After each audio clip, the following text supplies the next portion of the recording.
السلام عليكم ومرحبا بكم متتبعي قناة طه. لأول مرة كيدخل عندي القناة يشترك ويفعل الجرس. والفيديو اليوم إن شاء الله غنشوفوا الطورطة بكريم باتيسير والفواكه، مقادير بسيطة وسهلة، وكنتمنى إن شاء الله تعجبكم وتجربوها. والآن بلا ما نطولوا ندوزوا المقادير والطريقة على بركة الله.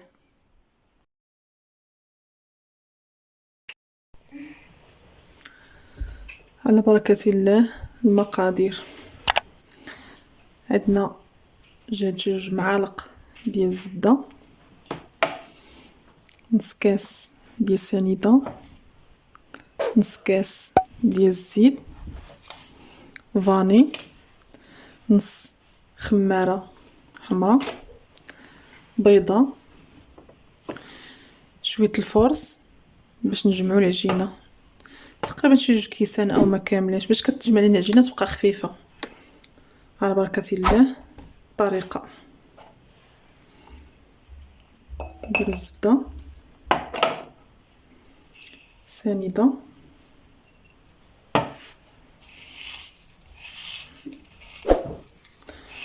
نجمعوها،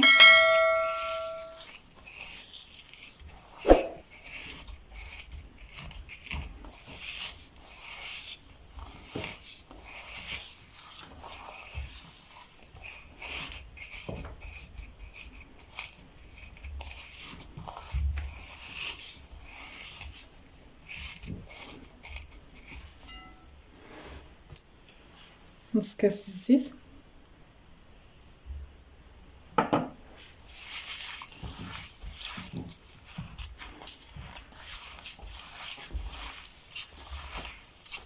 نعسوها مزيان ونرجعو على شكل البوماط.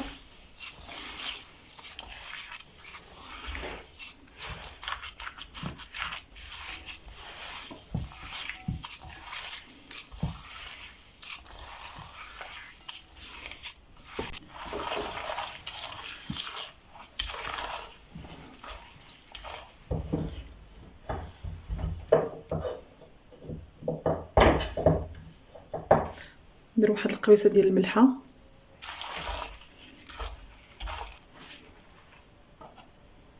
ندير البيضه،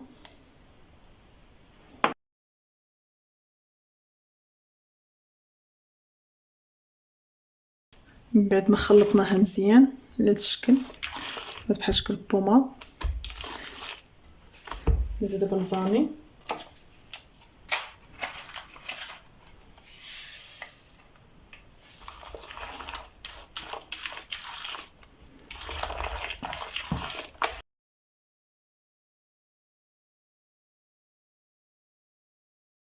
نزيدو الفرص شوي بشوي.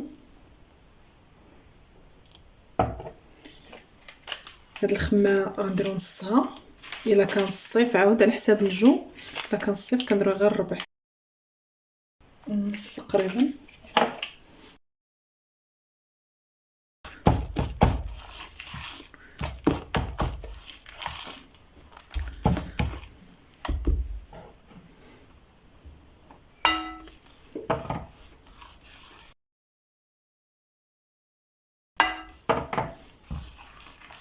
ندير غير بشوي بشوي باش تبقى لنا العجينه خفيفه شوي.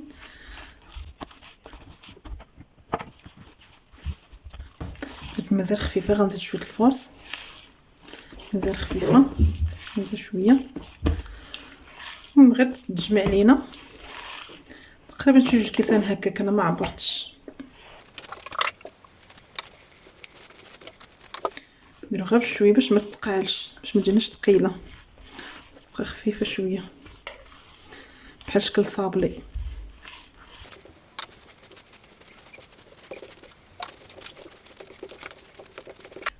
هذا هو الشكل النهائي ديال العجينه، كتجي على هذا الشكل، كتبقى خفيفه، غير تجمع صافي، عينك ميزانك على هذا الشكل، ما تبقاش تلصق بحال هكا صافي، غير ما كتبقاش تلصق في اليدين، صافي ما تبقاش نزيدو الطحين بحال هكا على هذا الشكل. كنديرو في بلاستيكه واحد 5 دقائق، عاد نديرو ان شاء الله في المول.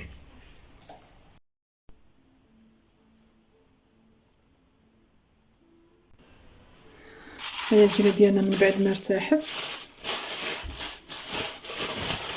دابا ان شاء الله غنديروها في هذا المول. هذا المول عندي هذا القياس،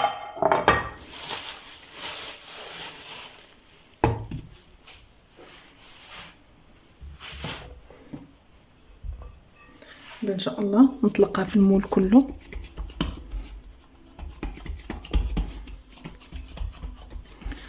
كنبقى نتبعها بشويه حتى نسرحها في المول وفي الجناب.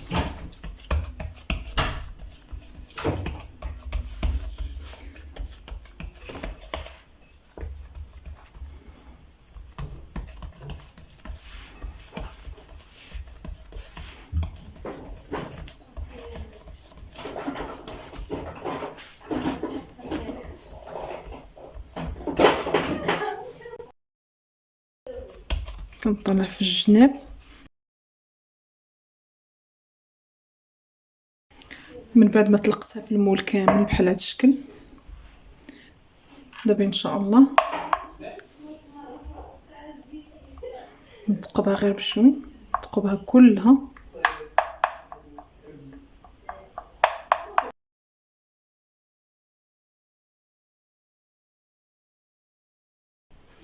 حتى الجناب نثقبوها منه،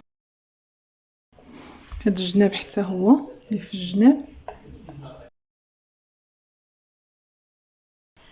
دابا ثقبناها غندخلو دابا ان شاء الله للفران. غنديرها في الفران ديال البوطه، غنديرها من الفوق والعافيه من التحت، ما غنحمروهاش بزاف، غنخليوها شويه غير مذهبه.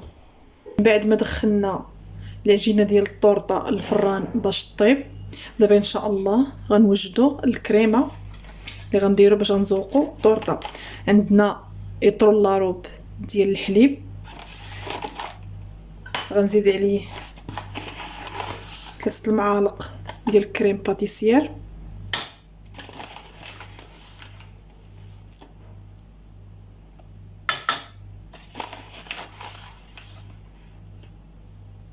ثلاث المعالق عامرين. غنزيد عليه ساندة ان شاء الله، غنزيد 3 المعالق ديال الساندة.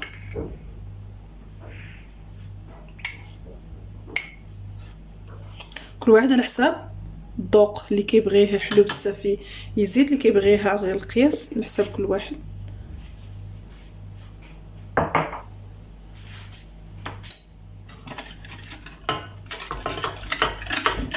نحركو مزيان لان كريم باتيسير كيبقى لتحت في القاع.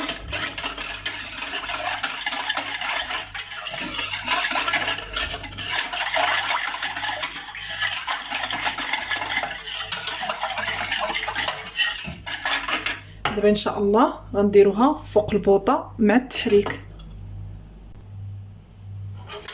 درنا فوق البوطه،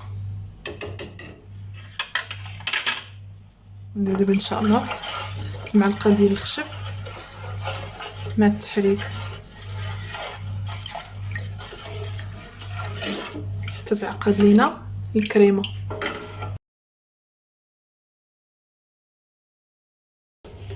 نبقاو نحركو حتى تعقد الكريمه.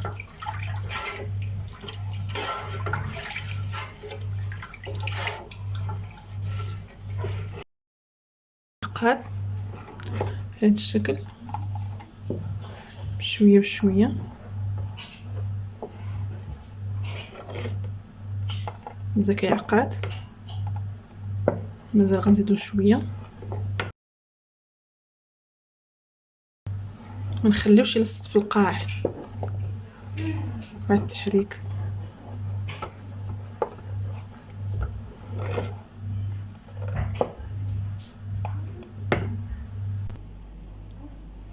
من بعد ما وجدت لينا الطورطه كتجي على هذا الشكل. كنحمروهاش بزاف، كنحمرو بحال هكا على شكل ذهبي. هذا هو الشكل ديالها. الكريمه حتى هي وجدات كتجي على هذا الشكل. باش غنزينوها عندنا شويه التوت، عندنا الكيوي، عندنا التفاح، وكل واحد على حساب الاختيار وعلى حساب اللي بغى. دابا الطورطه ديالنا دابا ان شاء الله غنحطو فوقها الكريمه. كنخليوها حتى كتبرد واحد شويه، ما كنديروش الطورطه سخونه ولا كريم سخونه، كنخليهم يبردوا شويه. كنخويوها كلها بهذا الشكل.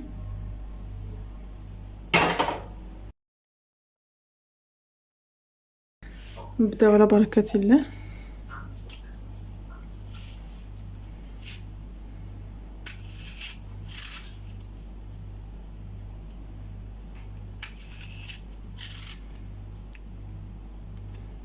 كنمشيو بهذه الطريقه.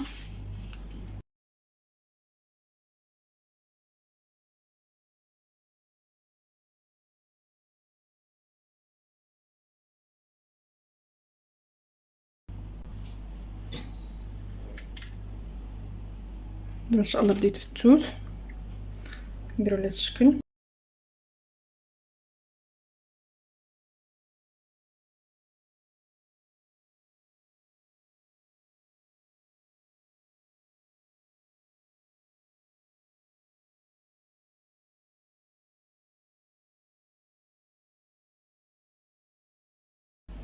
دابا ان شاء الله ندير الكيوي.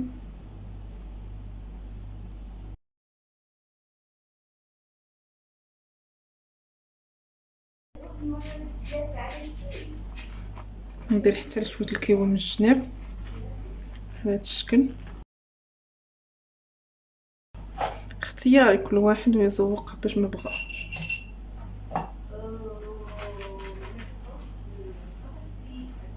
نمشي بهذا الشكل هذا ان شاء الله.